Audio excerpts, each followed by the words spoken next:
Hi, Hey. everyone. Yeah, Hi. Good to see you, everybody. And thank you very much for inviting me. of course. We have news for you guys. I don't know if it's good or bad news. I don't know what it is, Bad but news. it's weird news. Okay, weird news. We didn't have much time to do a movies Oh, versus books. so we're this has been a hell of a month for both of us. Like, we were just talking some stuff behind, like, before the stream, and yeah, Mhm. it's been hell of a thing. we Yeah, i mean we barely talked on Twitter, and that's not because we're quarreling or anything. It's just like both have been so no. busy. Yeah, like we were. Like, I've had barely enough time to sleep and eat, let alone read a book. Like, I was just, oh my god. I mean, So I tiring. did read some books. I am Yeah, but not versus the movies. I just read books because I read books. for fun. Oh my For god. Yeah. No, I mean, I am launching my newsletter. Tomorrow is my first newsletter, so like Nice. the first monthly newsletter is gonna be tomorrow. I was planning to do it on Friday, but dude, there was so much going on Friday. I was like, no, I cannot possibly. There will be typos in that newsletter, and I'm like, no, I cannot forgive myself.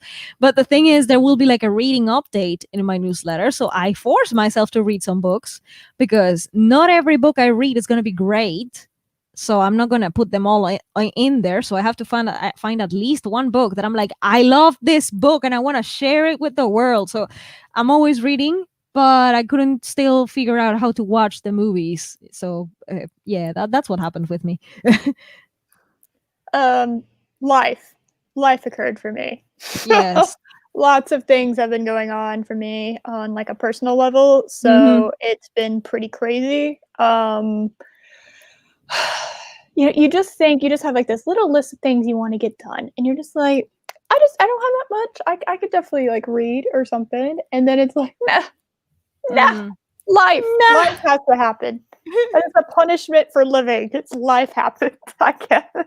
So, anyway, yeah, I, so that might not be a monthly thing, just because, Dal has so much shit to do. I have so much shit to do. This is a very busy time for me for work. And for me Um, too, because I'm releasing a thriller short story. So yeah. we have been doing things. In fact, we were talking about, like, we talked on Twitter because of, I just we learned a few things about each other. So we were talking about, like, our creative processes. Yes. It's we're not just writers. Apparently we do other creative I'm not exposing you, so I'm not saying No, shit. no, it's alright. I But put like, artist in my title for a reason. yeah, I There's mean, multiple you different, yeah. multiple venues of art, and we both have it. So I was sharing some of the other creative things I have done before becoming a writer. So we were talking about, like, the process, and I'm still so thankful for, like, having the feedback that I got from you. It's very helpful to know that Of course. there is potential, that I could improve things, and, like, I'm already on the right path, so to speak. So Yeah. that's really, I'm thankful to death. Like, it's hearing it from someone who is a professional, because, like, okay, I was talking about that with Eris, that I went to a high school of fine arts. I did. So high school of fine arts is the closest I have had to, like, a college degree of art of anything. Right. I don't have a college degree on art. I went to study psychology. Oh So my gosh, you like psychology too? yeah, What is this? We're the same person. we're sisters. Yes, this is yep, we are the we're, same we're twins. Oh my I'm a, god. I'm a I'm a walking trope of found family. I find my family all over the internet, and so I'm a walking book trope. And but yes, I did study psychology. Life happened to me, and having a visual disability interrupted my studies. There were some financial complications, and, like, a lot of lack of assistance, and a little bit of depression thrown in the mix. So I couldn't finish my studies. Therefore, I don't go around saying that I have a degree in nothing, because Right. complications happened, and I am not going to lie. I don't have my paper that says I studied psychology, although I did. Yeah. But the paper didn't happen. So like I'm just being very open about it. I did go to study psychology, but it didn't get finished. At some point I will, though, when pandemic is not a problem and when I can do things and when I can finish. I might finish in a different country, but I will finish what I started at some point in my life. Right. So it's not like I'm gonna leave it hanging. It's just life happens. But like we are artists too, and like before becoming a writer, I was working on other things, and so like the only thing I have is a high school of fine arts and some technical, like how you call this in English, because it's not college, but it's like a sort of degree. Graduate school. No, it's not graduate either. It's like something between college and high school, something like a technical, like a tech. Oh, technical school. That's like a kind of, I think. It's like a Sorry, like a year and a half program I don't. of something, of I whatever don't. it is. I don't think we have that here. Do we have that here in No, America? I I did. well something. Okay, it's a sort of, it's not a bachelor's degree, so it's not Oh, a. associate's degree. I Is that what think. it is? It's 2 years. So associate's degree is 2 years. Some people go to community college for that, for their Mhm, mhm. associates. I have associates, so what you call in English an associate's degree in singing and one in guitar. So I have that, but That is something we do not have in common. no, I have singing training. I am not trained in classical, so I cannot do like the marvelous operatic. I can try because I have it, but I don't have the proper training. So for a real opera singer, I'm a disaster, and I am a disgrace. But I try because it's fun and I love to sing and I don't care and I love Nightwish, so I try. But and I do have some contemporary music training, so I at least sound in tune. But I'm just making all the distinctions. Like, these are my credentials, y'all. This is what I have. It's not much, but I work it with what I have. And so today, instead of talking books versus movies, we were deciding, hey, let's talk about our creative process, because we didn't have time, but we want to bring you something. And Yeah, people exactly. in the comments can also, like, if you're an artist and you happen to do things and you have do you have a process? How is it like? Like, tell us, comment along with us and whatever. Ah, Dow's gonna live forever, light up the sky like a flame. Oh, Ah, and hello everyone. Hello everyone. Hello. Let's see. I just want to say hi to the chat real quick. So hello Chris, my number one. Hello Colin P. Project Storytime, Dave G Sound. Dun, dun, dun, dun, dun, dun. Hello Crimson Mist and Dave Bob, which I'm very happy is safe. hi, He Dave. was smack dab, like dealing with Laura and all of her Hurricane Laura and all of her obnoxiousness. Um, Laura completely missed Houston. It was aimed right at us, and then it was supposed to go north and then east, and then it just took a right turn straight for the eastern seaboard. It didn't even like. So we didn't get any rain where I lived at. My local grocery store that I went to today actually had their windows boarded up. Like, that's how certain they were that it was going to hit us. Yeah, So storms. yeah, like we didn't even get a drop of rain. We got like a little wind and that's it. So yep. Gotta love weather, but I'm really happy to see that Dave Bob is good and okay. And also hello Derek. I think we got this. Yep. All right, cool. Da, da, da. I have. Oh, and if anyone's wondering why, Eris, why do you have a waterfall for the GIF in the background? That makes absolutely no sense. It actually does. It makes sense. I'm telling you, it does. Promise. My writing process is actually oh, what's the word? Is it? It's similar to a waterfall, actually. It's just, you just dive into it, you fall into it, and that's it. Yeah, it's kind of more like it's like the reverse of like a book becoming a movie. Like, I see it play out in my head and then it becomes a A book. book.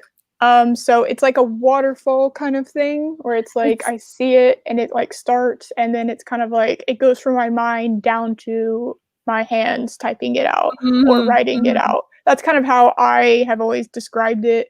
It's like a waterfall, so that's why I have a waterfall in the background. It makes I tied it all together. It makes sense to me. Like it really so, but like I don't have an analogy for my process because like does Dal have a process? uh, I do. Music is very like I said with my credentials and stuff. Music has always been a big part of my life. I cannot possibly do anything without it. If I lost my hearing, that would be the most devastating thing in my life. I do have a friend, a writer friend, who is hard of hearing and it's progressive. And she loves karaoke and she sings beautiful. Like Aw, I look up to her so much because she's going through my biggest fear. right. I don't know if it's her biggest fear, but it definitely is mine. And I don't pity her. No, she's a freaking Valkyrie to me. She's like I like yeah, we're all the Valkyries here. It's she's such a strong woman. She still sings. If she goes off pitch, she doesn't care. She enjoys singing. She loves karaoke. She started the whole virtual karaoke fashion among the writing community. She was the trendsetter. Now everybody at some point like, hey, let's do karaoke, and they do it. But I know very well who started the trend, and it was my friend. Her name is BC Brown. So you know the initials BC. So she. Sorry for the thunder in the background. We are also having some stuff going on here. Oh no, Um, that's cool. That's all right. I like thunder. You're fun. I like the atmospherics that I get with it. Yeah. Um, so yeah, and like she's going through that kind of thing, and I know that I wouldn't be able to make it alive if I were going through the same thing. So like music to me is an essential part of my writing process and part of basically everything I do. I did photography too. I had my days of a blind photographer. I know that sounds what, but I know it sounds a little bit nerve wracking, but we exist. I have seen other blind. I'm not the only one. I'm not the only blind photographer No, out. you're not. You're definitely not the only No, no, one. no, no, no. I'm not alone. There are other people. If you look them up on Instagram, you will find some. It was a thing. I am no longer taking photography because of safety. I don't give the minimum hint of where am I located now. I don't. So like no hints at all. And Right. because of pandemic, I cannot travel. So here we are. So this is why I have stopped abruptly my photography career or a hobby or whatever that was, because I cannot possibly have photography anymore. No, you're taking a break. That's what you're doing. You haven't stopped it. You're taking a break. I'm a writer. Once I have a chance to share beautiful photography again, I Hmm. will. Why not? Right. The blind photographer Budapest will be back, even if she's not in Budapest anymore. It doesn't matter because that's something I said. I said it's called Blind Photographer Budapest because that's where it was born. The whole my blind photography was born there, so that's why it's called Blind Photographer Budapest. It's not that I'm Hungarian. And I always make the clarification again that, hey guys, I'm not Hungarian. I'm not appropriating. I just happened to be a resident when it all began and I took it into the name. So that's all. Like this blind photographer could move to, I don't know, Texas, and Yeah. Do it it. would it would still be Blind Photographer Budapest because that's where it started. Yeah. And No. I will just tell the story. It's a story to tell, and that's great for marketing. So why not do Yeah. it? And being a writer, you can tell a hell of a story. So, ta-da! Oh, without music, life would be a mistake. Yeah. Oh yeah, I niche. can't pronounce that name after it. It's So, niche. So yeah, because it's German, right? So it's Nietzsche. I'm gonna take your word for it. Yeah, I Friedrich struggle with Nietzsche. my own language. It's like, okay. Sorry, I had some years of German, but that's not enough. I mean, just a few years of any language, I don't think is enough. I mean, because No. then you also have to experience, like, the culture itself, Yes. And you for that, know. you have to like that for experiencing the culture yourself. You don't have to travel specifically No. because people travel. Like I saw that in Hungary, and I'm gonna be blatant about it. I saw it in Hungary. People were there for years and years and years and years, more than I lived there, and they never spoke a word of Hungarian because they could move around in English, and it was fine. Hmm.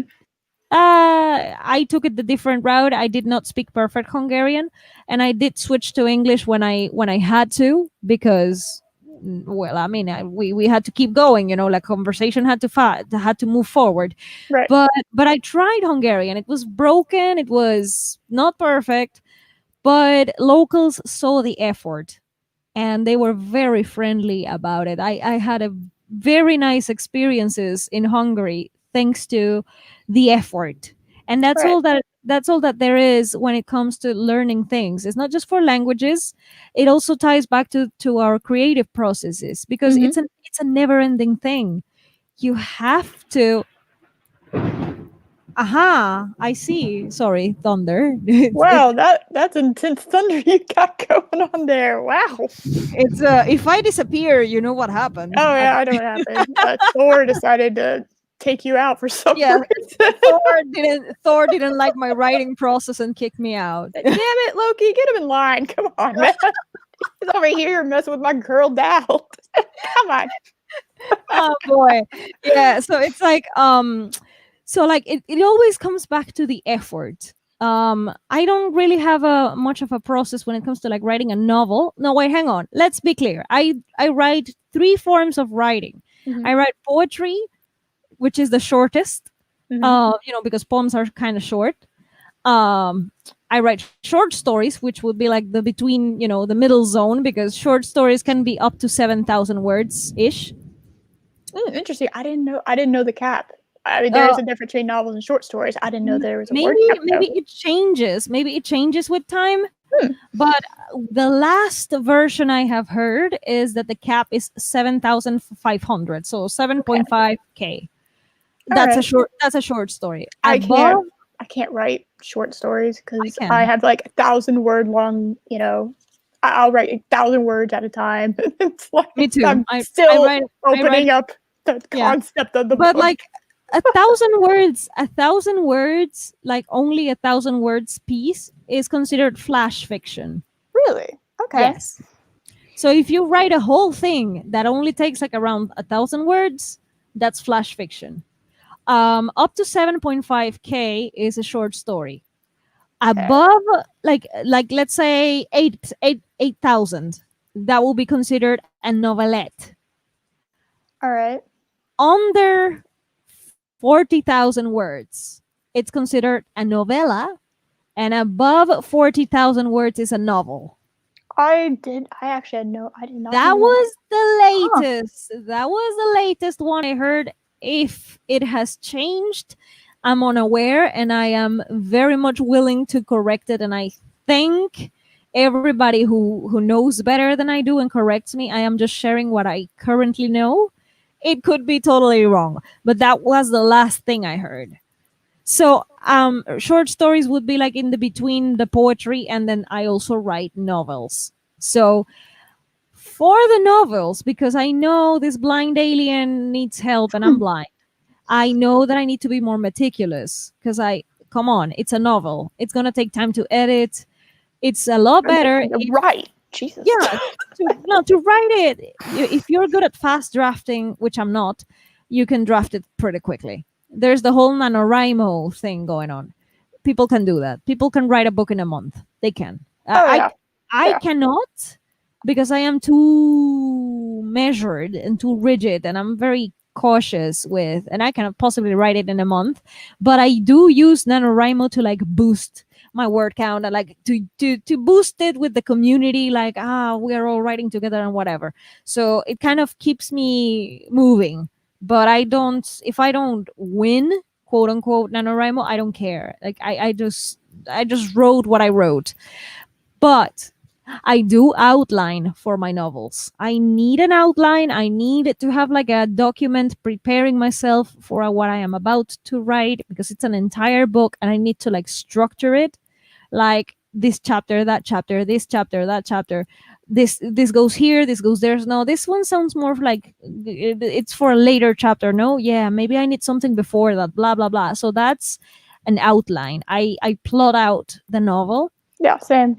especially if it's a science fiction. Hello, there's going to be research time, there's going to be developmental things, that I have to Hmm. work on the characters. And I do, this ties back to the whole traveling for the culture thing. Hmm. I write multiculturally, and I don't always know everything about there is to know about the culture, so I have to maybe interview some people, watch some vlogs on YouTube, and get to know the places, study Google Maps, look for pictures.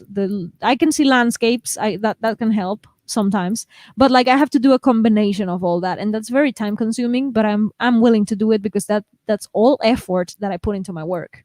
Yeah, exactly. So like there's a lot of preparation before I even start drafting the whole thing. For the short stories, I do not outline. I just pants the hell out of them because they are shorter. I can revise them, I can fix them, and I am a little bit more free with the short stories. I do whatever the heck I want with them. Uh, but I do not take liberties when it comes to like learning the proper cultural things that I need to learn. Like if I want to write a character, because I'm working on a horror short story. This is fun. Ooh. Yeah, horror short story. It's called Skugar. I know that's a word in Icelandic, but I promise you the story is in English. I'm calling it Skugar for very good reasons. It's set in Iceland, All right. and so the monster or whatever the creature is very associated with shadow people. All Is right. it All right. is it a shadow person? I don't know. I'm not telling you. I have reasons to call it Skugar, but it's in English. The main character is blind. All Ooh, right. how Oh how do my. you how do you write a short story with a blind narrator if you cannot see what's going on? But that's part of the whole thing. I actually would be very interested to see that. I Yeah, would. it's very much a part of me that it's like Dahl's thing that I write blind characters. All It's right. a My main characters are always female, so that's kind of my thing okay. too. It's okay. They're all agents of chaos. That could be Not necessarily, but yes, uh, I do struggle writing men. And yes, there is like a difference, generally speaking, in how men and women characters are yeah. written. I And am I not do struggle I a am little not bit. the I don't struggle as much as you because I have written male Hmm. characters, Yeah, but I am not 100% accurate because I'm not a dude. yeah, So exactly. That's the problem, so right? what I do so what I do is like I do have male friends who are writers, and Right. I go to them like I just don't want this to be, I please like please tell me when something is off. Yeah. And so far not really. Okay. So far I've done a good job. So far there was in the sci-fi though, the sci-fi was someone did give me some psychological feedback on my male character and my male protagonist. So I was like, you know what, that's absolutely true, and I will be revising it because what you're telling me here is golden. And it wasn't like harsh criticism, it was more like enhance what you already have there. Right. Because like there's abuse and you're showing it, Hmm. but not always, and like there's not a some degree of consistency, like and so the person gave me some examples of like how some men will handle certain things differently than a woman, for example. I was like, absolutely, absolutely. And this is the thing I will always talk about, is like, how do you handle feedback, positive, Hmm. negative? I cherish the positive feedback that I get, and I thank the person forever because it shows me that I do have potential and I am not wasting people's time with my creative endeavors. But no one around here is perfect, ever.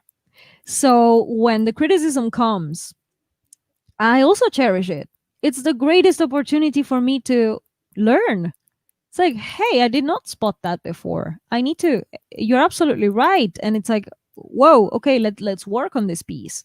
So like I have both. I have had positive and negative feedback, and not negative, but like things to correct. Let's word it as it is. Things to fix, things to improve, things to enhance. When I write cited characters, I suck. Like fully. Of course, I suck. I mean, I have never You're seen the drawing way. on experience. Yeah, Yeah, and I'm that's an experience that you're lacking. That's why I do struggle with mm, writing male characters, and that also could just be because I'm very, very critical of myself when I'm writing. mhm, So, mhm. Which could be a good thing or a bad thing depending on mhm, how far you take it. exactly. I am very self-critical, which could be a good thing, but I also struggle with depression, so I have to be more healthy about Same, my self-criticism.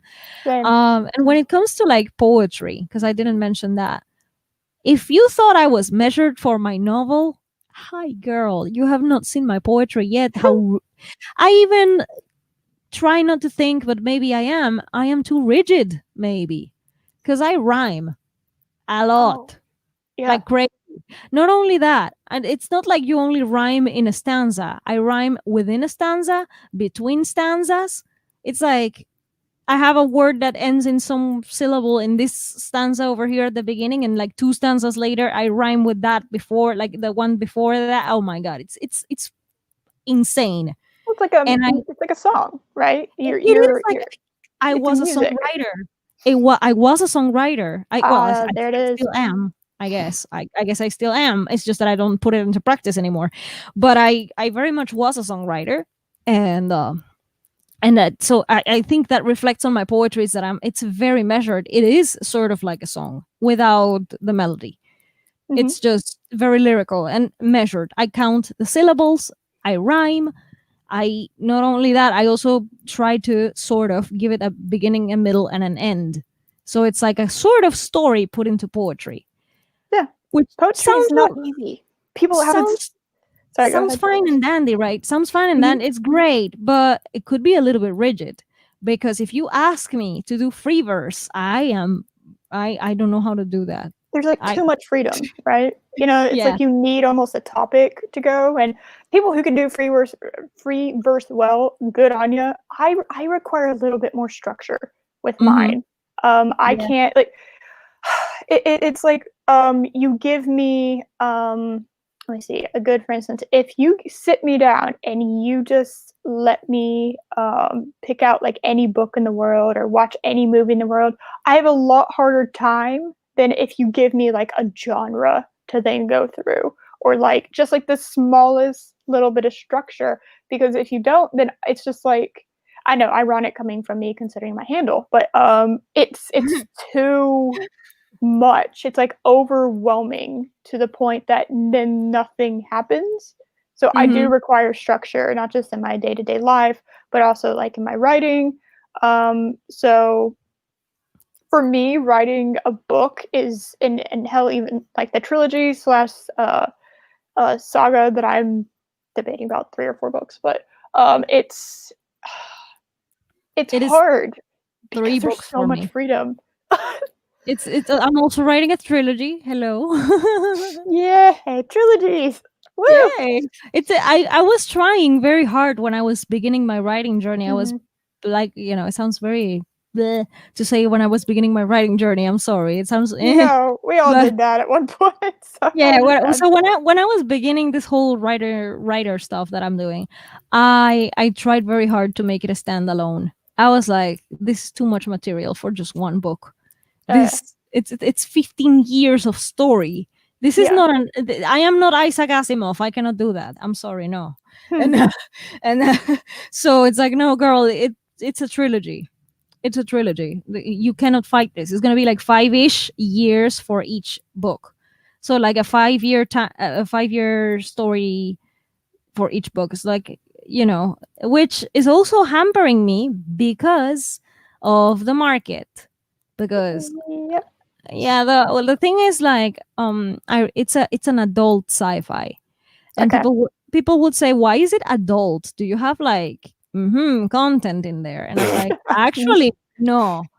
Yeah, It's not. adult content doesn't mean sex has to be in it. FYI for everybody. Yeah, it does. Doesn't It's mean that. No. no, it doesn't mean. Well, in the second book, there's going to be some horrible things happening, but I'm not saying what it is.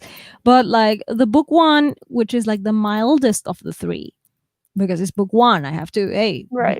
easy on the reader, easy on the reader. Yep, But yep. book one still has a lot of abuse going on. Like Mhm. the thing is, why do you categorize this as adult if your main characters are like 10 years old? Oh well, precisely.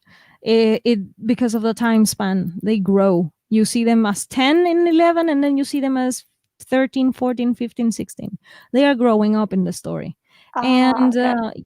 when apparently, if you do that, the like a passing of a big amount of time, apparently the young adult market is not for that. So Hmm. like when you like I have been told so many things precisely because I'm into traditional publishing. I was pursuing, literary agents, querying, blah blah. So this is why people told me you have to, this is an adult. I know it sounds like it could be very much YA passing. It's what Right. it so my book is weird. It's YA passing, but it's adult because time passes by and there is a very descriptive content when it comes to the topic of neglect, suicide, isolation. Yeah, So dark it's, themes. Right. yeah, so I wouldn't do that to a teen. I'm not going to give a teen ideas of how to, no. Yeah.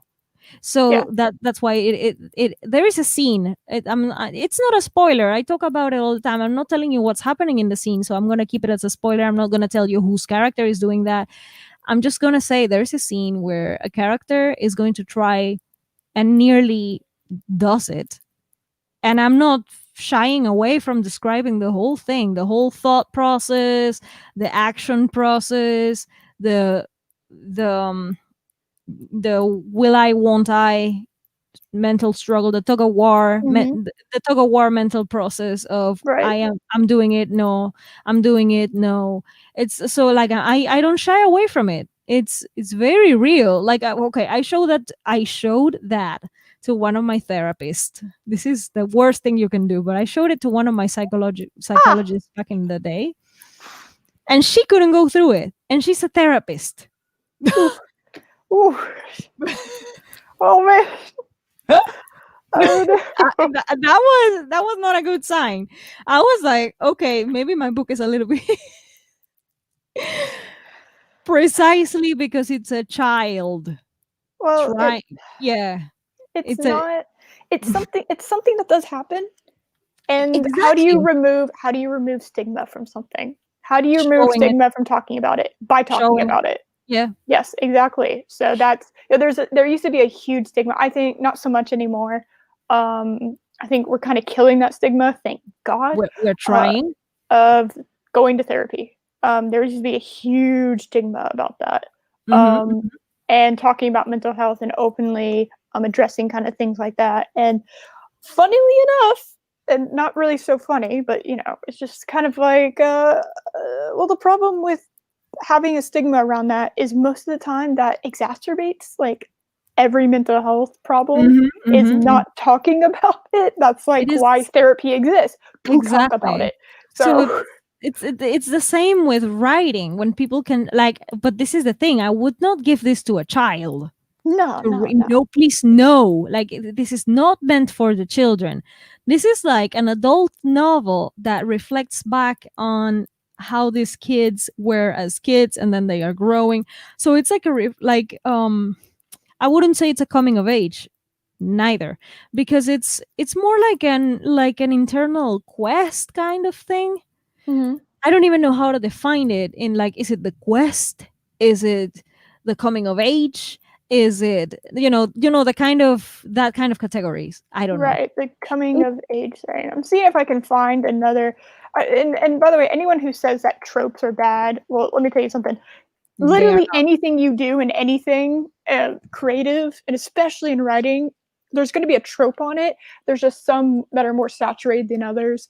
yeah. I watch this channel, and I absolutely adore him. He's called Bad Writing Advice. Oh no, terrible writing advice. Or Terrible Writing Advice, Yeah, yes. the guy that's the cartoon guy. Yes, yes. Oh my god, I've the been watching funny him for music, years. the one with the funny music. Do do do do do do do Yes, do. That one. yes. Okay. Y'all wanna talk about something that's been overdone? Love triangles. My god, love triangles. Terrible, yeah, it's terrible writing advice. Let me see if I can throw him a little bit of a shout out. I've been watching him forever. Me too. I like when I found him, it was like I think I've been watching him basically almost maybe like because he's had his channel since 2016. So I've been watching him 2017. probably 2017, I would That's imagine. when I Yeah. started. Yes. All right. So I'm gonna throw his channel out here Wait, because hang he's on. There's a amazing. foundation series. Oh yeah, he's posted a couple. Oh, I It's mean the Colin says in the chat that there is a TV series coming for the Foundation. What? Foundation. What? The by Isaac Asimov. I don't know that one. Oh, it's Uh, Isaac Asimov is like the icon of sci-fi, like the okay. grandpa. Well, one of the grandpas. There were many, but he's like one of the iconic ones. Okay, so he's basically the Lovecraft of sci-fi, basically. Sorta, Okay. yeah. So here you go, people. This is terrible writing advice. He's hilarious. He tells you exactly what to not do, basically. And I haven't really watched a video that I disagree with. It's a lot. It's telling you to do stuff, and you will, while you're watching it, immediately think of people that and book series that you have seen. That, like I said, my favorite is the Love Triangle one. That was my favorite. But Dark Lord. Yeah. oh my god, when he talked about grimdark, when he addressed the grimdark part, I was like, oh my god, I didn't even realize really until because grimdark really started when I was a teenager, which is like the perfect time for grimdark to really have hit Hollywood when as a trope. when you're like an emo kid, it's When you're like an emo, slightly punk rock, slightly goth kid who's when going you're through all the My teenage Chemical angst. Romance and all Yeah, that stuff. like you're listening to all that kind of shit. Yeah, that's the perfect time for grimdark to have taken over Hollywood, and it did. I don't think it's still out of its emo phase yet, but No. yeah. And so I didn't realize until I watched that. I was like, oh my god! Basically, since The Dark Knight, which is my favorite movie on a subjective level of all time, ever since The Dark Knight, it's like it's like so much is trying to be grimdark. It's like, Confession time from me. Whenever I have to kill a character, because like okay, I have this book, but okay, guys, this book of mine is intense in some parts, and in some other parts is a lot more calm. So it varies, but I have a story with Linkin Park. I listen to Linkin. I listen to Linkin Park a lot when I write. It's okay. I promise. It's all right. I still love New Divide. New Divide is still good. I don't care what anybody says. I don't care. Yeah.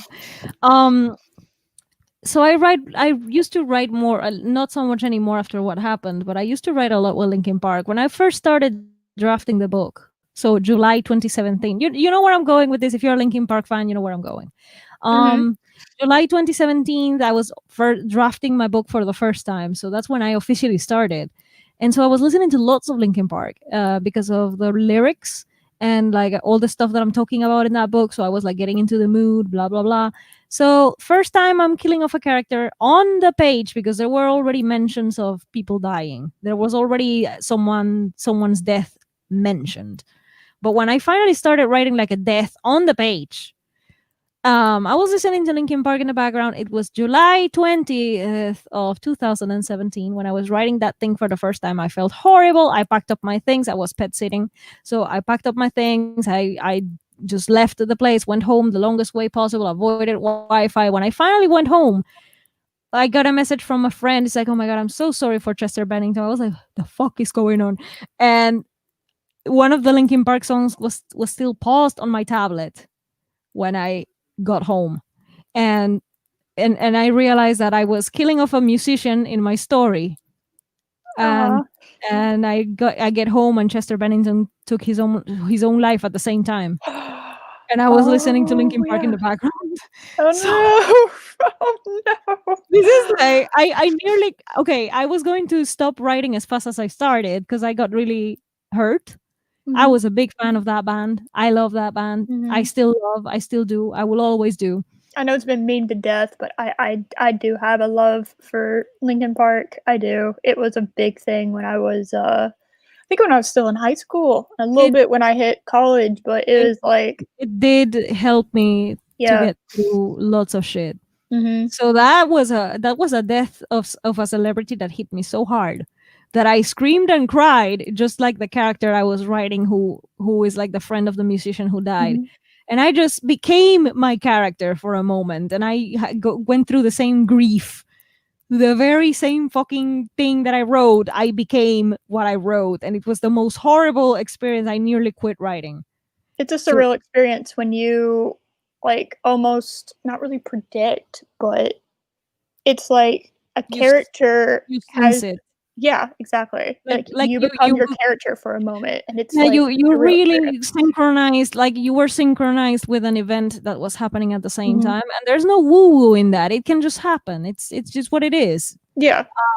So like it just happened to me, and of course it did hit me so hard that ever since then, whenever I'm killing off a character, because more deaths have happened and will continue to happen because books, Yeah.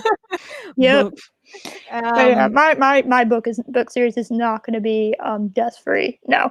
Um, no, one thing you can do as a writer that's better than, like, when you're a reader is, like, killing off characters is a lot more fun when you're a writer, then when you're a than when reader, you're reading, and cliffhangers are a lot more fun when you're a writer than when when you're a you're reader.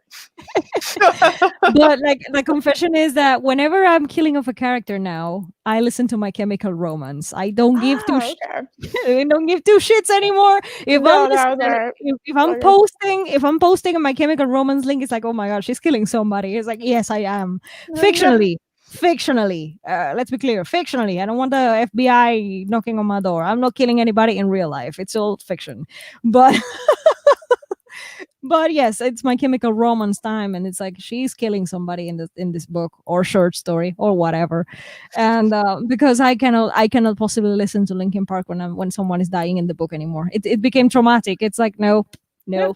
There's certain songs that I actually associate with certain parts of my life because either they came out or I got really into them. When I went to 2 colleges, and the first college I went to, which I'm not gonna, like, reveal, like, a whole lot, because well, my personal life is my personal life, for the most part.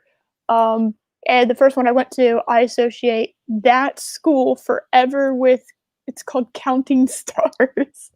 I don't know why I associate it with that song, but I do, because it came out and I got into it when I first, um, when I first started going there. And there's certain, like, moments in my life where it's like, I love this song, not even really the song itself, but like what it reminds me of. The And the atmosphere of the song. yes, but the reverse can also be true. There's Hmm. like some songs that I can't listen to anymore because it's like, It's painful. no, It's I painful. associate with really bad things. Hmm. So I totally, absolutely understand that. And really briefly, Colin P says that apparently there's a 10-part series starting in 2021, according Woo! to the Internet Movie Database, also known as Woo! IMDb. So yeah, Also Asimov, Heinlein, and Clark. Those are the big three of sci-fi. Well, that's your big three, I guess, because there are many more. And I am a fan of um, John Wyndham, for example. John Wyndham wrote books such as The Chrysalids and The Kraken Wakes, and I love The Kraken Wakes. It's one of my favorites. I read it last month, and I adore it. It's the best. I love. see, I've always said that sci-fi and horror are my two favorites, but horror is by far my favorite. I And love so, horror. I love horror. yes, The thing with me is I am a very enthusiastic about horror. I want to write it. I am trying to write it, right. but I have no experience in there. Apparently I have it more easy with sci-fi. Apparently. I don't I don't No, maybe that's my love of astronomy that is kind of showing off. I don't know. We like astronomy too. What the hell? We are the same person. We, I swear to we're God. the We are the same person. Oh I my love God. astronomy. I grew okay. Childhood memories. The first book I learned to read was an astronomy book for kids.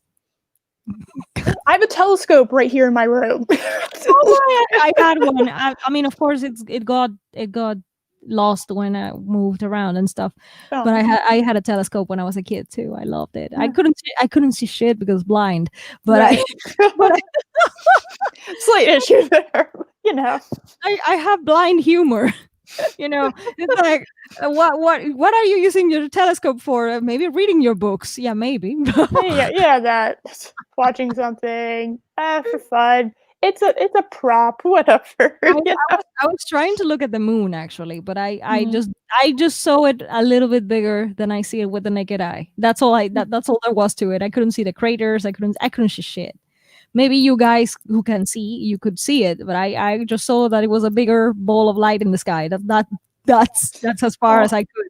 It's kind of heartbreaking, but yeah. I could I could see some stars, little twinkling things in the sky. I could Mhm. see the airplanes flying. I was like, okay, I can see that. It's like, yeah, but that's an airplane. I'm like, oh, okay. I was wondering why it was moving so fast. Yeah, that's not a planet. That's an airplane. I'm like, oh, okay. But yeah, my first book was a little red hardback that was like three sections. It was divided in three parts. It was something about the earth, so like geology and stuff like that. There was the astronomy section, and then there was like meteorology section. So it was like a mix of our planet, what happens on our planet, and then space. So like all three things that I've gone through as phases that I've loved in my life. That's uh, amazing. that was the red book, yeah. And I mean the section of astronomy had pages falling out. That's how much I used it. Oh man, I've accidentally destroyed books like that before. Like Yeah. you read it so much that the glue that's holding the pages into place literally like okay, so it's like when you fold a piece of paper and you fold it Mhm. so many times that it breaks in two. Yes. Um, that's what happens when you read a book too many times. Yeah. That does happen. And so yeah, I've had books that are like in like 8 pieces. You're just like, no, please stop. I had an English dictionary that's also falling apart like that. Yep. Because English is my second language, so you can imagine I was hard on that dictionary. And the poor Oh, thing, I have a magnifier, so like I am holding the book with the magnifier in hand, blah blah blah. So it's harder. It's harder for me to read, but I did read print. I tried. It was of course a very slow pace. So as soon as things became digital, this blind alien turned all digital because it's more beneficial for me. I can read right. faster. But I mean, when technology was not here, I had to do something, and I was there with the magnifier again. The effort that you put into things, Mhm. it's all ties back to the effort that like Aries was telling me that when she gave me feedback, and I absolutely believed her, but when she was giving me feedback on the things that we were discussing, basically my photography, Mhm. Aries was not taking into consideration if I'm blind, not blind. It's not about that. It was No. just she was just looking at the piece of work. Yeah, That's as that's about it. yeah, I view I view everyone as my equal for the most part. Yeah. It's like pretty much somebody has to disrupt that look, and that's not me like talking down to them, but it's like I will give you the 110% truth if Hmm. you ask for it. If you want me to do it, I will do it. Sometimes people don't want that. No, I know it's absolutely. really But frustrating because you want to give them like what's actually happening, but the truth isn't always like the nicest thing to hear, um, and it's difficult sometimes. it But is it's all about handling feedback. And how- exactly. And the more you know about someone, the more you can like kind of gauge the what to do with feedback. But generally speaking, from an artist point of view, I view everyone on that equal playing ground. Like you are a fellow artist, so I will treat you as such. You are a fellow artist. So I will Exactly. give you exactly what I would want in return.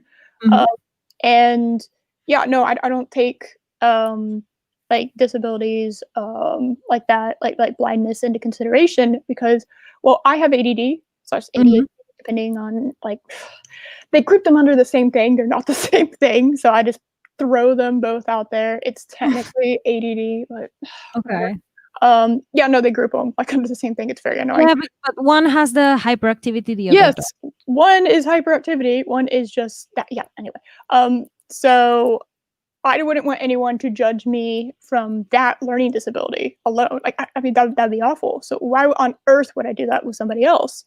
So I just look at a piece of art and I judge it based on that. Um, so I kind of prefer no, like I do detach the artist from the art. Um, and this does go back to I've been very critical of Brie Larson, for instance. Mhm. I've seen her movie Captain Marvel. I did not like her movie Captain Marvel. I have seen Unicorn Store. Did not like Unicorn Store. I don't like her as a person. And I'm sure that if I actually sat down and got to like really know these people in Hollywood, I wouldn't like most of them either. But I do separate the artist from the art because Mhm. it's really not fair to everyone else that was involved in getting that art to its final product Exactly. to judge based off of like one person's obnoxiousness. So That's I that's always give another a fair shot. thing. That is another thing with like books, Yes, there is the author, but there's also the editor, the proofreader, the copy editor, the cover designer, the formatter. Like if one person does one more than one thing, because that's also possible, great. You can judge, but there is always, and not to mention the critic partners, the beta readers, everybody involved. My acknowledgements page for that short story is long enough.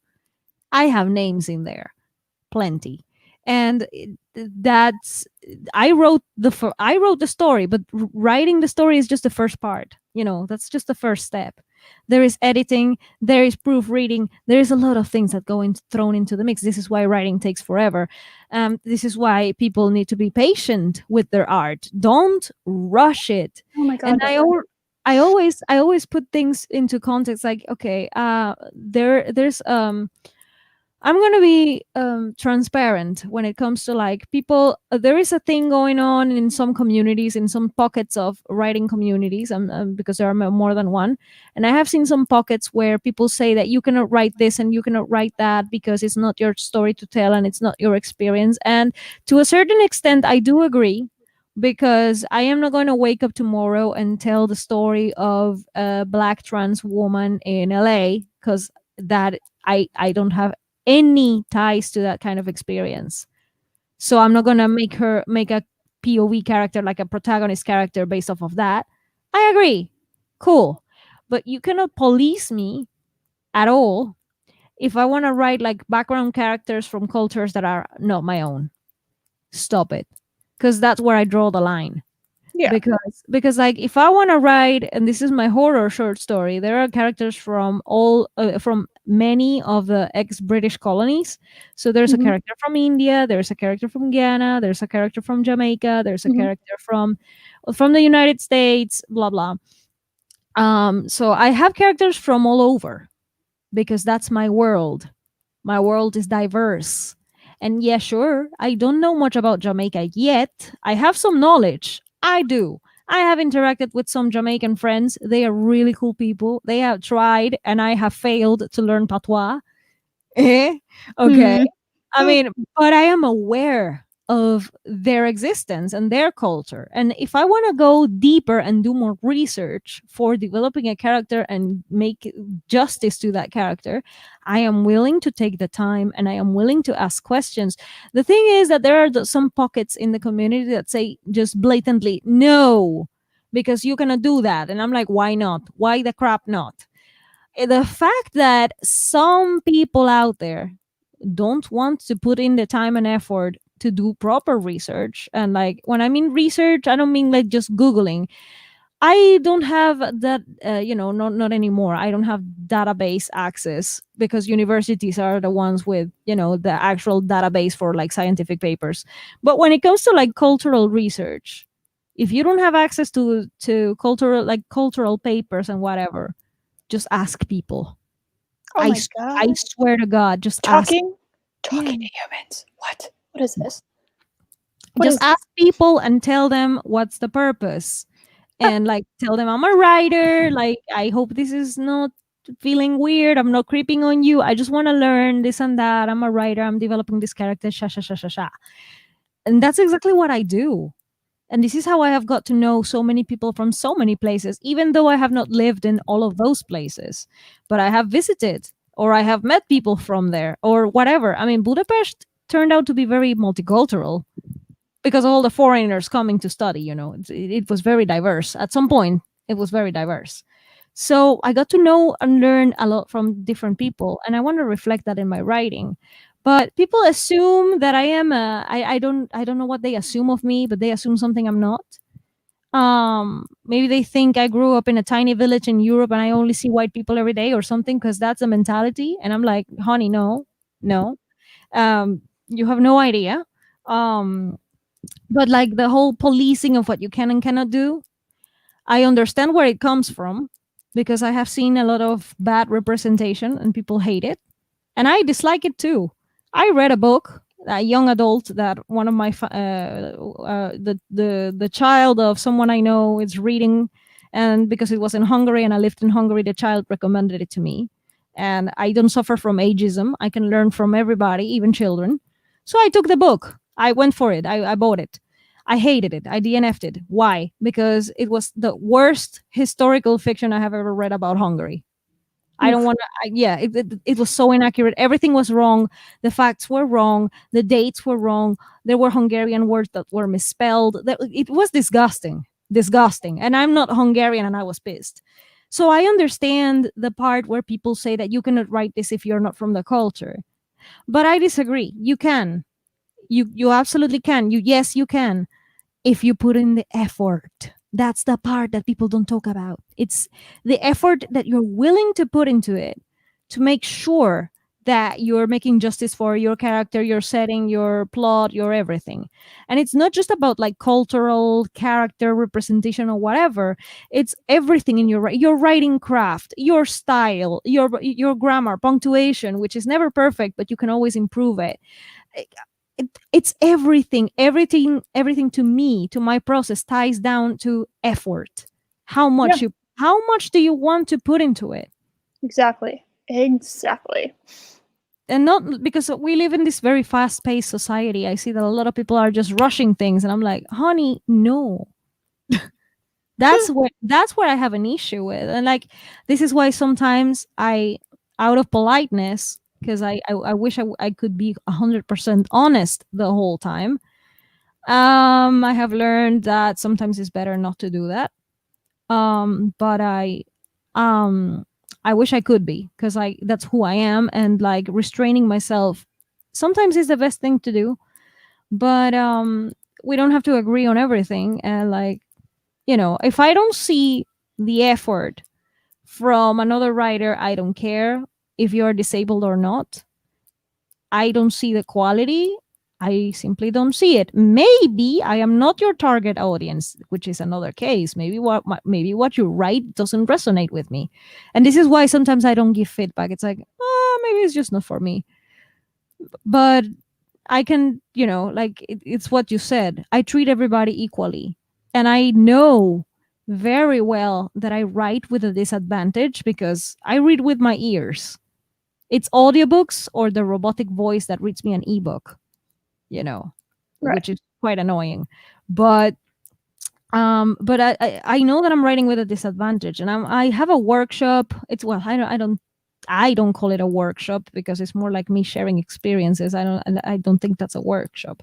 But anyway, just to make things more simple, they call it a workshop. I'm going to have like a stream where I'm going to talk about this precisely. I'm going to talk about writing with a clear disadvantage, and like how to handle that, and like even making it so that you can find your own potential to stand out, precisely because you are at a clear disadvantage, how to work with what you have so it stands out. But it's all tight. Like, this is the nutshell of whatever I'm going to talk about there. It's all about effort. It's all about the work that you put into it. It's going to be slower, it's going to be harder, it's going to be a lot more of revisions because this blind alien has problems, but it's worth it. You're not going to publish a book every year, because like indie authors, I don't know, Eris, if you're going to be self-published or traditionally, but self-published authors are very pressured to rush release. And Yeah, in, yeah, yeah. I don't because rush. I don't rush it, at all. yeah, it's a rush. It's like a rat race because you have to produce, because you have a readership, you have to please them, and they're not going to be waiting forever, which is another problem I see with the market, is like the lack of patience. I understand, but at the same time I don't understand. It's a thing I cannot change. It's out of my control. But like, I am not rushing anything, so my process is very slow, because I know it needs to be slow in order to be worth it. I don't want to give my potential readers a shit quality thing. I'm not rushing this. So like, I think that's a process of mine. It's very slow, a lot of planning, a lot of talking to people, a lot of learning, correcting, informing myself better, because that's another phase. Maybe your previous phase of research, or whatever you want to call this, investigations, could be, cut short, incomplete, outdated, even, because that's possible. So there's a lot of self actualization going around with my process, and that takes time. But like, I'm not rushing this. I don't know about you. No, I mean that's half the reason why I'm not even. That's half the reason I'm not even close to getting done, like at all. Is I don't want to rush this. This is Okay, Colin has a what. point. Colin has a point. Like, there's no rushing, and then there's Mr. Martin. Yeah, Okay, all right. George R. that's Martin. Okay, he did. Okay, let's be really honest with. Okay, let's be honest with each other. He didn't want to write. Okay, there's a difference between not wanting to rush something and straight up not wanting to do it. He burned out, and this is something he will never admit, even though it's pretty much, I guess, obvious. It's obvious. universally accepted at this point. And because, well, okay, he spent 10 years not writing. Do you know what that tells me? You didn't want to do it. And then he wrote apparently like a history. I never got into the Game of Thrones books, and thank God I didn't, because I don't like it when fan fiction writers don't finish their stories. I can't imagine being a published author and having a series that got a television show, and then that series ends awfully, and still that not motivating me to get off my ass and start writing and give these viewers that are craving a good ending to a show that they loved so much. I can't imagine. That just means he didn't care. He doesn't want to do it. He really doesn't want to do it. He's burned out. Yeah, that is really what it is at the end of the day. Definitely. Have you ever tried doing something when you're burned out of it? It's like the worst thing. You start to hate it. You really start to hate it. And yeah, no, George R. Martin will never finish that series. He doesn't want to. Vegas is also losing. Are you also losing your vision? Huh. What? Me? No, Vegas in the Oh. chat. Oh, are you? Hey, V, what? Are you? I didn't know that, honestly. Oh, and she wants. What's the link to the workshop? She wanted that. Oh yeah, the link. I'm dropping it in the here in the private chat. Okay. So like, I can copy. yeah, E. Okay. yeah, copy paste. Sweet. There you go. All right, there we go. It's called Writing in the Dark. Find your own bioluminescence. All right. Yeah, she's apparently losing her vision. So. Yeah. Oh, if you're welcome to, like, and please, whenever I have that thing, you're welcome to comment in the chat, and like, whatever opinion you have, like, to throw in there, because it's very, very, very welcomed. I am not. This is something apparently I have to clarify every now and then, but it's more than obvious. I am not the voice of a blind community. I am one blind person. No one's the voice of their community. That's No. insane. That's absolutely insane. No one is the voice of nothing. You're your own voice. That's all you can do. Generalizations is where people get in trouble because they think that they can. That's another reason, by the way, I have a problem with Brie Larson. She thinks she can speak for all women just because she's a woman. It's like, no, no, you actually don't get to do that. Yeah. No.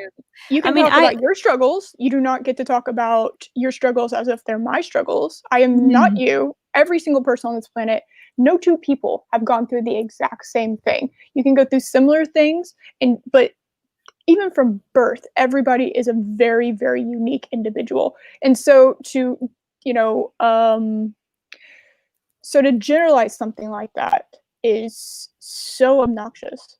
And no, we would never do that. Yeah. So like Yeah, no. also Vegas, your vision loss is progressive. That's something, again, this is something I am not going through. I was born with the crappy eyesight I have left, which is very, very little. It's minimal. It's like less than 5%. I have nothing to rely on almost. The little I have is what I use. But the thing is, the difference is that yours is progressive. Mine stays exactly the same the whole time. So it's static. Right. I was born with it, and it stays like that. And well, of course, it's gonna degenerate when I become older. It's that happens to everybody, disabled or not, but because of age. But like at the moment, in my youth, in my prime years, or whatever you want to call it, it's gonna stay the same. So that's a difference between you and me already. So like that's why I invite people to comment on like whatever it is that your experience is, because I'm only sharing mine, and what I'm trying to do is like to share mine in a way that it could maybe help other people to self realize things about themselves, and they can find like their own thing that works for them. So Right. that's all I do. I am not here to tell. I am not like the caricature of terrible writing advice guy, because his thing is a joke. Yeah, Oh, it's a parody. The whole thing is it's like, do the opposite that he's telling you, basically. yeah, and not even, and not even, because like what happens with writing advice, and I have heard enough about it on other videos that are not exactly author tube, because there is a thing called author tube, Right. right? Mhm. um and that author tube is like, there are a lot of big ones, big channels that give you writing advice, Yeah. not terrible writing advice. Yeah. And there has been some talks lately that, who the crap are you to give me writing advice? You have no credentials. You're just okay. This is where we're going. You are quote unquote just a self-published author. Who the crap are you? You're not Neil Gaiman. I will only take advice from Neil Gaiman and people who Brandon Sanderson and la la la la la. It's like, I mean, that's you, and that's okay. I do agree in the sense that not everything that you're gonna listening about writing advice is something that works. It really is a case by case thing. Every story is Mhm. different. Like if there's a story where you need a love triangle because you need it because there's something in the plot that Oh, yeah. really needs to be a love triangle and it really works, do it. Oh, yeah, no, No one he just talks no about one is tropes. telling you not to do it. Oh, Exactly. some It's a people are fun telling you not to do it. Oh, Some no. It has been it's more of a proceed with caution when you go through this trope because it's been so overdone that and there are ways to do good the tropes, the really overdone tropes.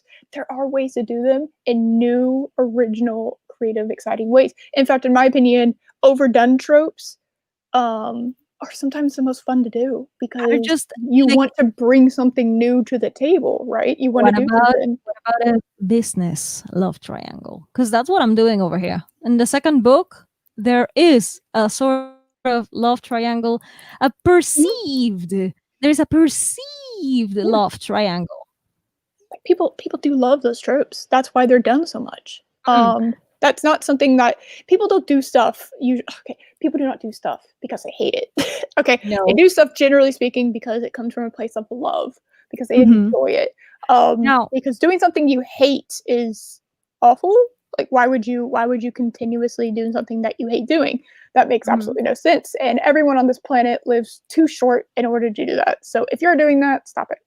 Um, yeah, but yeah, I'm not telling you, and he's definitely not telling you, don't do this.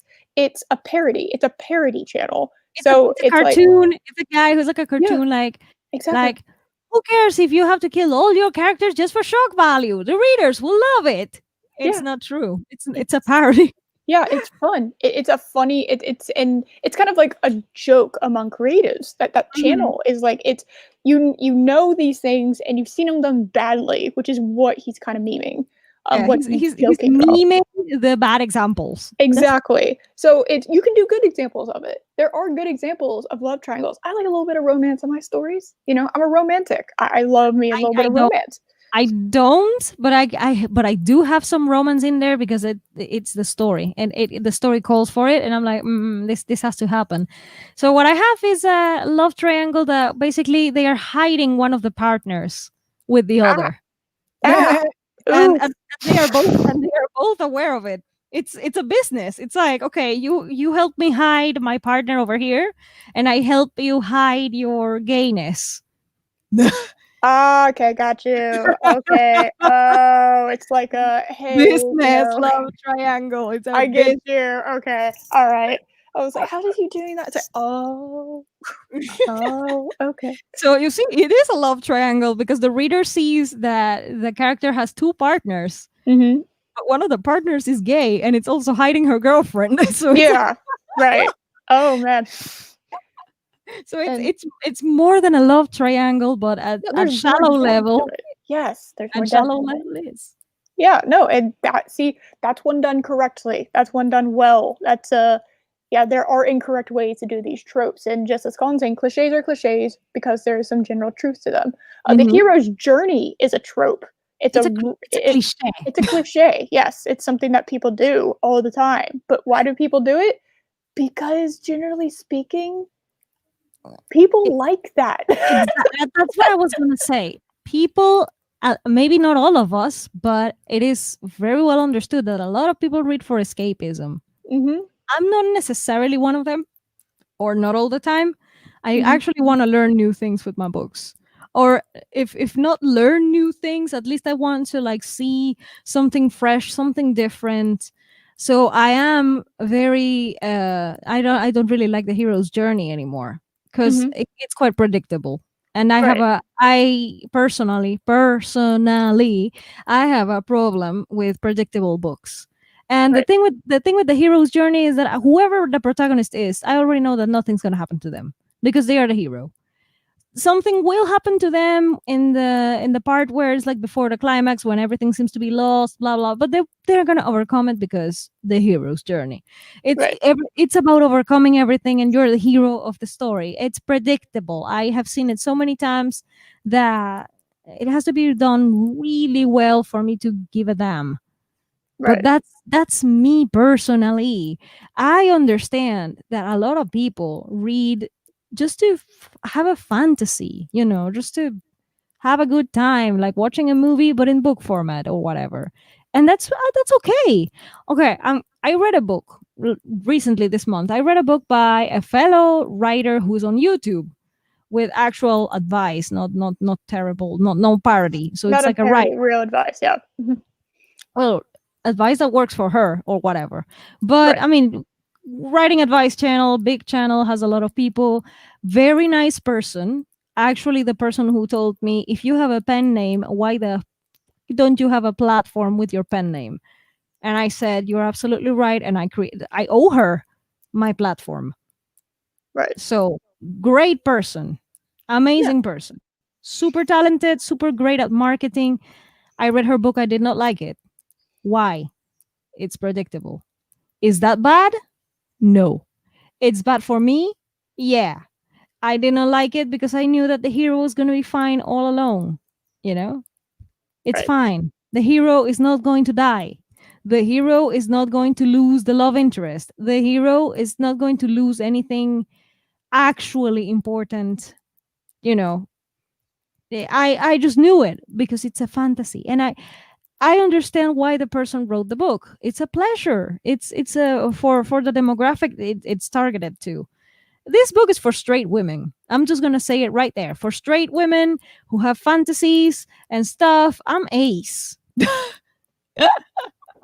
I'm ace. I don't care about those fantasies, but Yeah, well, This is one of those. I know it's mean to say it, but it's one of those that it actually wasn't made for you, like because of Exactly. how of who you are, and what your preferences are.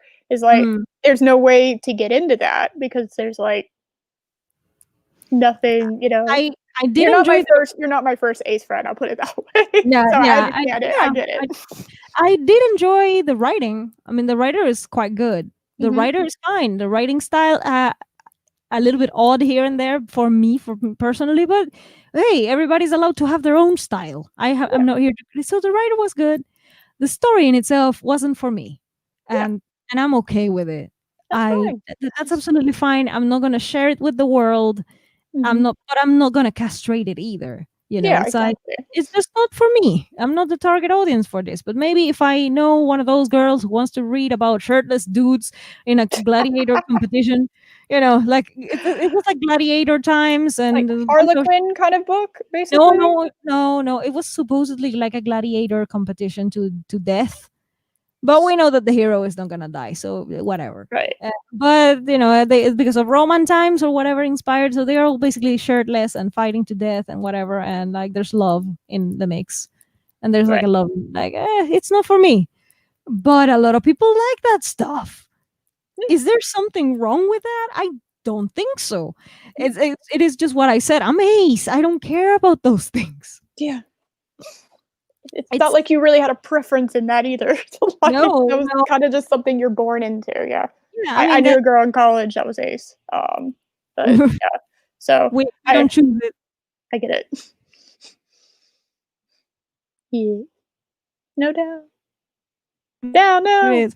But There that's it it's is. gonna force the effort into it and like yeah, but like not everybody's gonna like it. Mhm. And that's absolutely fine too. So that's part of my process is I am realizing that what I wrote contrary to the book that I just described, is very like I said, there's suicide, there's abuse, there's neglect, there is my God, these children. What are these children? These poor children. What are you doing to these characters? Like, oh well, I mean, well, a lot of children go through that shit. Nobody likes to talk about it, but I'm gonna talk about it because I'm tired of seeing people suffering in silence, and I'm gonna talk about it.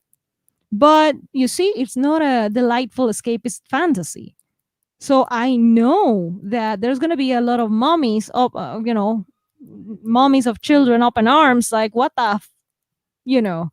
I Right.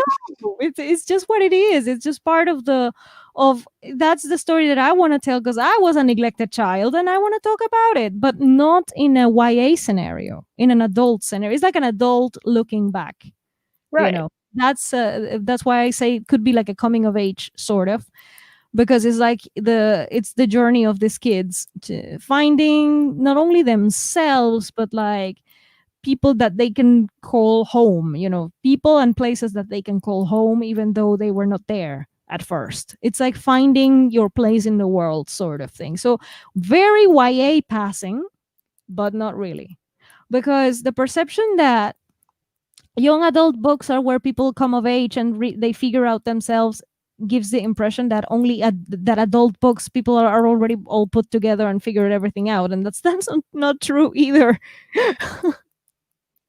Yeah. And on that note, also, young adult has been done, like you remember it didn't used to be that big of a section. It used to No. be kind of just like a minor but young adult has been, Oof. basically thrust into the spotlight.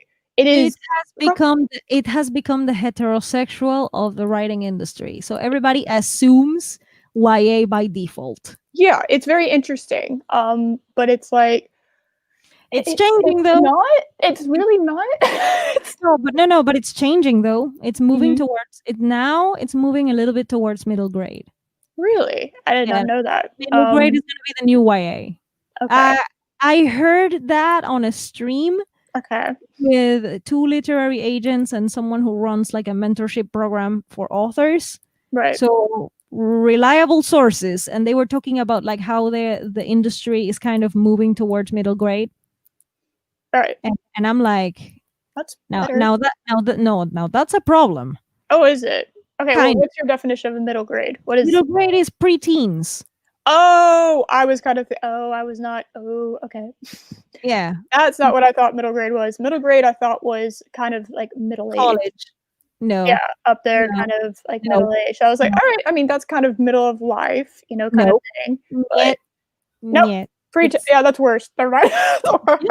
they're going further down in the Oh, that means um you're gonna be more no. yep. No, no. So so when I was thinking of revising my book to make it more YA passing, so instead of 5 years of story, I was thinking try to make it a year, because YA is the limit is like a year of story, like a year of school. That's like Harry Potter. That's it. You Really? cannot. Yeah, that's a. I don't understand why the restriction, but eh, it is Hmm, what it is. But I was like, okay, the essence of my story is gonna get a little bit hampered there, because the whole idea that the years are passing and these kids are still stuck in the same position and trying with all their might to get out of whatever situation they are. So they fight against it, but they are still neglected, isolated, and abandoned, and the years go by and it's the same bullshit. If you take that the years go by, it's gonna look like it's just a bad year for the kids. right. And it's not just a bad year. No. So I was willing to try and sacrifice it, but since we're moving to middle grade, well, the problem with moving towards middle grade is that my writing style is not easy. Yeah, no. I don't write easy. And for middle grade, you cannot have this unsettling suicide scene that I was talking about. You cannot possibly have that in a middle grade. No. And I am not willing to take that scene away, because that scene is, first of all, very personal. Second, it's very like this is what the consequence, a potential consequence for neglect, and I am not willing to take that away or write it like in a fade to black kind of thing. No, that's cowardly. That's very cowardly. Like the Mhm. whole fade to black thing. If you're gonna write sex, write it. If you're gonna write a suicide, write it. If you're always fading to black when things are getting graphic, it's just not my style. No, you're making a PG-13 movie out of an R-rated what should be an R-rated movie, you know what I mean? Like, I hate it, you're neutering it. Like, Yeah, if you're gonna go through the trouble of having some really dark themes or very adult themes in there, then don't do it. half-ass it, you know what I Then do it. mean? Like, Exactly. Then just do it. It's just my opinion, though. I mean, I or, understand that like, a lot of you people can would prefer, You you know. can do it in a way that's not fade to black. I think fade to black is the worst possible way to do it because it's like you gave up. You can imply stuff. You And then can, play sex. around with it. Yeah, you can play around with it. It's like you don't need to. There's some times where you don't need to do that, where you can just be like, you know, um, something, I don't know, they walked back, I don't know, to their cabin or some shit. I don't know. You can imply it there. If it's not something that you want to take a break from the plot and actually have that, you can have it be, you can have it progress the plot, and you can actually have it. There's different ways you can approach it. But the fade to black thing is, like I said, PG-13, a R-rated movie. Middle grade. It's basically middle grade. Mhm. If I want to write the book that I want to write and transform it into a middle grade thing, I will have to do the whole thing will be a fade to black. And I'm like, no, I'm not doing. Right. And not only that, you have to be more friendly with the reader. You have to be a lot more reader friendly when it comes to like narratives. Mhm. And I don't want to use the term spoon feeding because that's not necessarily true. I have seen middle grade books that are not spoon feeding at all, but it's more likely. It's like, you're being more easy. You cannot be so subtle with some things. I'm not writing a mystery because it's not a mystery, but there are some subtle, very subtle things here and there. There's a lot of between the lines, a lot of metaphorical things. You cannot do so many metaphors and blah when we're writing for preteens. Let's be real. Yeah, they're 12. Like, literal 12-year-olds. That's the oldest you're gonna get as a preteen is a Yeah, 12-year-old reading it. Let me tell yeah. you something. When I was a 12-year-old, um, I'm pretty intelligent, but not to the point of understanding what I Not know now. to You know what I read mean? not to read an adult novel. No, there's No. reasons Yeah, there are I different categories. If everyone had the same cognitive functions, um, their whole lives, like, then there wouldn't be any reason to categorize that stuff, but children at age of 12 are just barely developing their abstract thought formation. exactly. This is backed up by facts, by studies in psychology, in Science. yeah, developmental issues, like age 12, so like around adolescence is when people are capable of abstract thinking, Mhm. abstract conceptual thinking, and barely, excuse me. Bless you. um Thank you. So like they are learning this new world of abstraction. This is why they are starting to learn algebra and all this kind of stuff that are very hard on me. But that's the age. But that doesn't mean that they understand everything, because they have just developed that faculty. Yeah. And I'm not saying that age 12, boom, it happens. No, it's an approximate. So like Mhm. around that developmental stage. The average, basically. Yeah. It's different with some people are sooner, some people are later. Mhm. Like I said before, everybody is very different. Everybody's different. I mean, I could understand things when I was 12. Yeah. And people always told me you are mature for your age, la la la la la, whatever. Okay, I don't 100% believe them, because I am not egocentric like that. I just heard it often. So I know that Mhm. I had some capacity to understand a certain things that maybe kids of my age wouldn't. Right. Maybe. But that doesn't mean that I understood everything.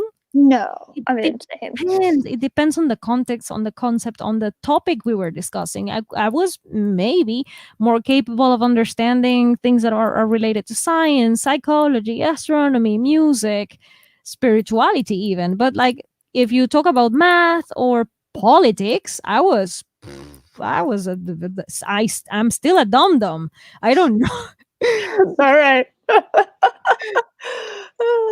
It's just like it is just, but again, it varies from person to person. It's a case by case thing, and I think every story should be a case by case thing. Mhm. And like, this is why I put so much effort into my writing process, not to, and this is why this is why I am paying the price. I don't want to be uh, a copy of other books. Oh yeah.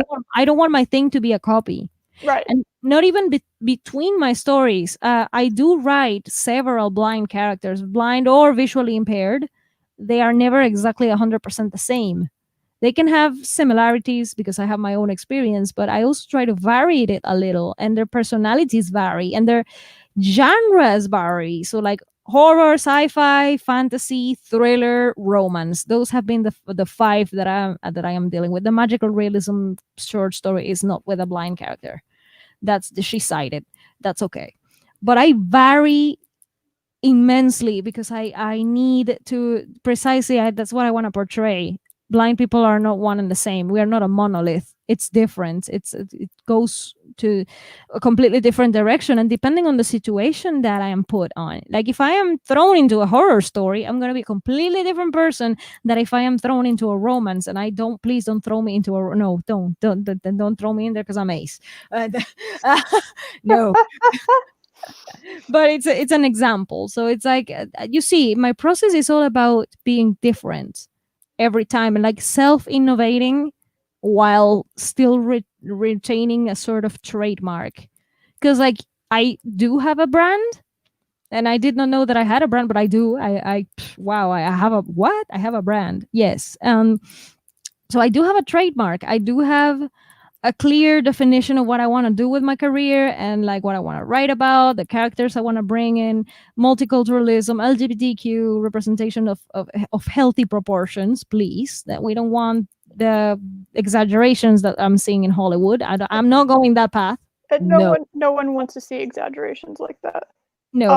That is It's like disgusting. something that, yeah, it's I am an LGBTQ member and I'm disgusted. Please. yeah. I mean, it's kind of like So like, I so want to do it so the thing properly. about token characters, right? You Mm. talk about how you don't like them, and then that's all you put in. Like, what? Could Eh? It's just like please let's not do that. Like it Yeah. just doesn't work like that. So but I, like I have this definition that I want my books to be like genuinely diverse. I don't want to force it.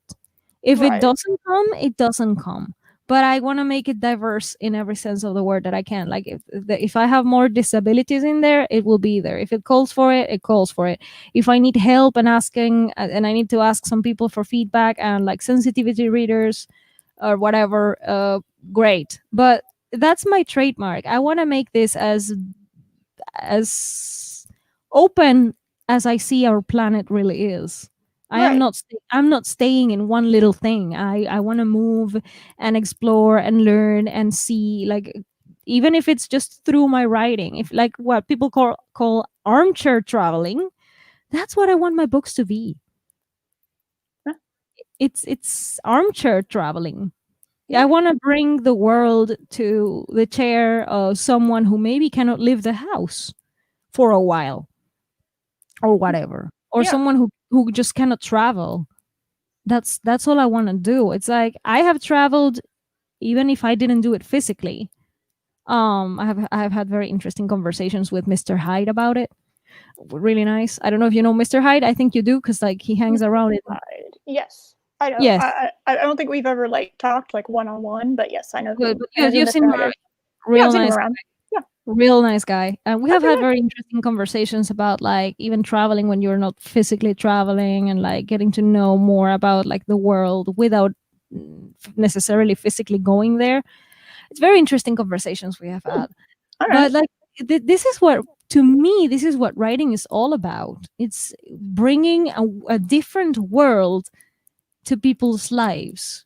Yeah, It exactly.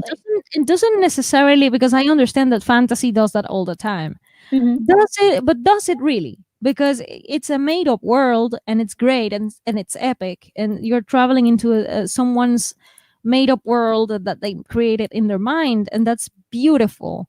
But I am very, unfortunately for myself, I am very much an earthbound person.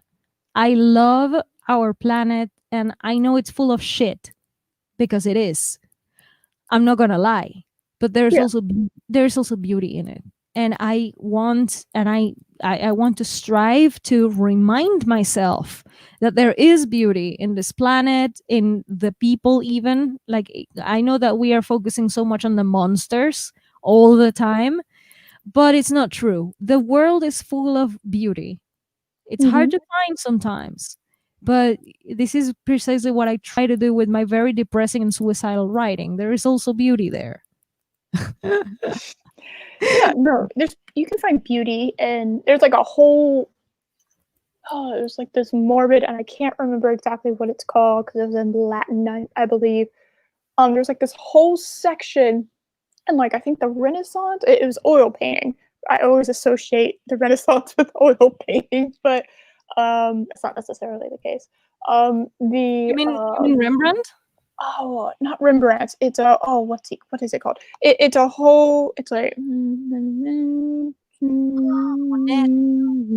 is that what it's called? Okay, so it's not a movement, my bad. It's something that you can. It's called memento mori, and it's something we learned about in art history. And Yeah. it's a little bit of thing, basically a symbolization of death. And you can find some of the most beautiful paintings. I'm very partial to like this isn't Renaissance, but Vincent van Gogh is my favorite artist. Mm, Um, and he was suffering. That man was suffering for like the very few years that he was on this planet. yeah. He committed suicide, I think, in his 30s. Yeah. Um, but in his pain, he created beauty out of it, Yes. and that is so inspirational to me. This Um, is exactly what I do. I mean, instead of, because I know that like having so many things colliding and creating a very difficult situation for you, like for example, blindness plus depression plus anxiety plus PTSD plus being a foreigner and like a religious minority and all the stuff that I am, and being ace, it's hard to connect to some people sometimes because they don't understand, they don't believe I'm ace. That's a thing we have to go through sometimes. So there's mhm, a lot of things colliding, and I know it's a struggle But instead of falling into a victim mentality, because it's very easy to fall into, and I have admittedly fallen into it a couple of times in my past, which I mean, it's human. You will follow in you will fall into it because it's there could be shitty times in your life, and you will feel like a victim. You will. But instead of always being a victim or always being whatever, you take it for what it is. Take a deep breath or many, and you take all that nonsense that happened to you and you try to channel it into something that could be productive for your life. You try to channel it into something else. If you are very angry and you take sports or martial arts, Mhm. and you put the effort and you become a martial artist like a black belt and you teach people to defend themselves, you're already channeling all your suffering into something that it's a lot more productive instead of just being a victim. Oh yeah. And Yep. that's me. That's precisely what I'm going to talk about. Find your bioluminescence. Like what the I got inspiration from nature. It's just as simple. I'm not comparing, because that's something I will also clarify. I'm not comparing disabled people to bioluminescent creatures. No. No. What I said is I got inspiration from nature in the sense that life thrives everywhere. Maybe it is not the form of life that we want to find because, but at least in our planet, it could be the harshest of conditions: extreme hot, extreme heat, extreme cold, extreme darkness, extreme pressure. It doesn't matter. There is life, even if it's just a bacteria. And in the darkest of places, in the bottom of the ocean, we have billions, thousands of creatures that have adapted to their circumstances and they have created their own light. Yeah. And I want to take inspiration from what nature is teaching me and put it into my artistic endeavors, and that's exactly what I'm going to talk about. I'm no expert, because I am no Neil Gaiman or Brandon Sanderson or Nora Roberts or Margaret Atwood. I'm no one. I am a piece of nobody, and I am very You're open. not a nobody. Shush. uh, Shush. in terms of like perceived achievements, that's I am a nobody, because I am. But I know exactly what you mean and I appreciate it. But like what people evaluate as credentials and achievements, I am a nobody, and I am okay with that. I'm starting over. I'm a novice. So I'm gonna share my experiences. I was very much inspired by nature, because instead of playing a victim card, I am very much willing to battle every day. That's what we do as human beings and as artists. I think the most genuine artists are the ones, like you said, like Van Gogh. I mean, they fight for their art. They fight every day, whatever it is that it's aching inside of them. They battle it endlessly, and they create something beautiful out of it. That's what I want to do. So Yeah. I guess that's a very core part of my process. Oh yeah. And I said I would continue, but I actually got to cut this off here because in like let's see, like 17 minutes, I'm going to be on Loki's watch party panel for the Highlander. This is definitely not, Woo! yeah. So this is definitely not going to be the last of us discussing this because there's so much to talk No. about. You So know, much, and I enjoy talking to you. Like you're incredible. I like it's why didn't we find each other earlier on? I have to thank Loki for oh yeah, creating the awesome community that he has created. yeah, Because like look at the people that I have just met, just thanks to Loki. He has done so much. Like yeah, I yeah, know he's not around. He's preparing for the panel. yeah, So thank you, Loki. At some yeah. point you'll catch it. Exactly. Like, yeah, I have him to thank for a lot of things in my life. Um, Mm. and definitely, and because we met each other through him, so yay, Yeah. yay. And how funny is it to like find somebody that is so similar to you, you know, and just kind of like accidentally stumble across each other's paths. Like how amazing is that? It's like kind of beautiful. It is. And like we didn't meet in the writers community, which is ironic because we're both writers or Yeah, I've never. or photographers, but we didn't meet there either. Yeah, It, yeah, it's like, whoa, what happened? But it's, and we still met. yes, So like when it has to happen, it just happens. It does. There's exactly. it's one of the most beautiful things I'm so thankful for. Like, it's really awesome to be here talking to you, discussing things, and like I said, forever. Thank you for the feedback and the honesty. And like, I'm glad that whatever it is that I'm doing, it's proving to be uh, a move in the right direction for my art. Yes, and believe me, I will tell you otherwise. I do love critiquing people, Mhm. and I love giving advice. I love help. I love helping. I do, Yeah. and that is something that I really have always enjoyed. Um, and any way I can help people, um, I want to help them. And criticism, constructive criticism, that is one of the best ways from like artist to artist.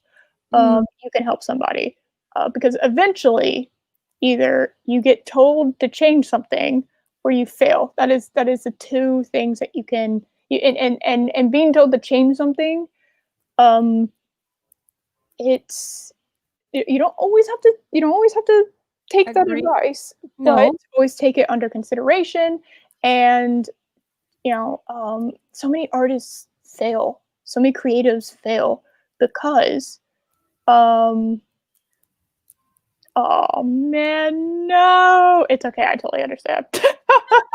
I totally get Mahler went live, I get it. No, I'm not taking offense to it, I'm a big Mahler fan too, I get it.